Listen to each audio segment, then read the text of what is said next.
It is really puzzling to me that having just buried one monster, the Soviet Union, another remarkably similar one, the European Union, is being built. Exactly what is the European Union? Perhaps by examining the Soviet version, we can get the answer. The Soviet Union was governed by 15 unelected people who appointed each other and who were not accountable to anyone. The European Union is governed by 24 people who appoint each other, meet in secret, and are not accountable to anyone, and whom we cannot sack.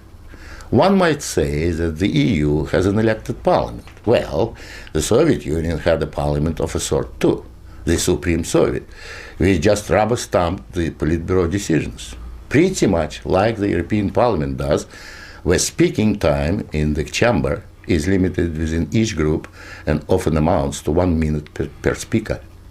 In the EU, there are hundreds of thousands of bureaucrats with their huge salaries, their staff, servants, bonuses and privileges, their lifelong immunity from prosecution, which is simply shuffled from one position to another, no matter what they do or fail to do.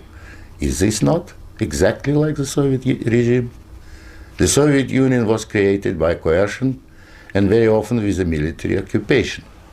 The European Union is being created admittedly not by armed force, but by coercion and economic bullying.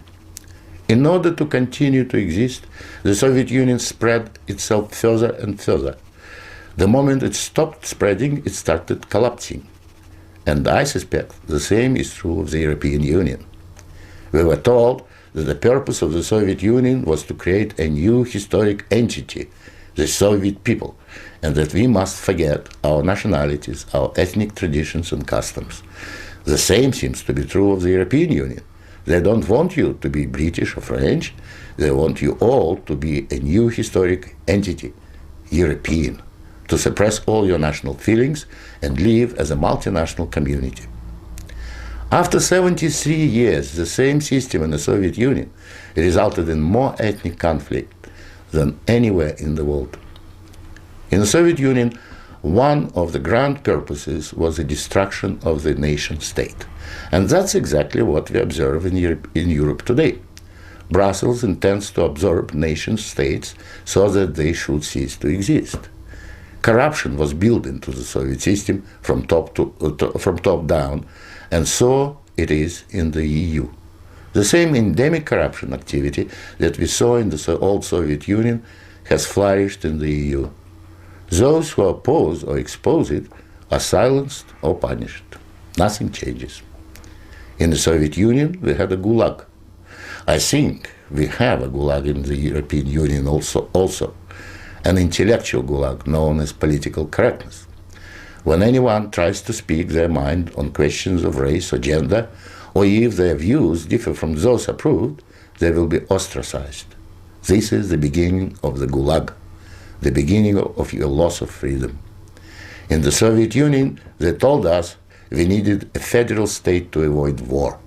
In the European Union, they are telling you exactly the same thing. In short, the same ideology underpins both systems. The EU is an old Soviet model presented in Western guise. But again, like the Soviet Union, the European Union has within itself the seeds of its own demise. Unfortunately, when it collapses, and it will leave immense destruction behind, and we will be left with huge economic and ethnic problems. The old Soviet system was incapable of reform, so is the European Union. But there is an alternative to being ruled by those 24 self-appointed officials in Brussels. It is called independence.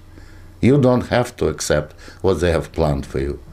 After all, you have never been asked if you wanted to join.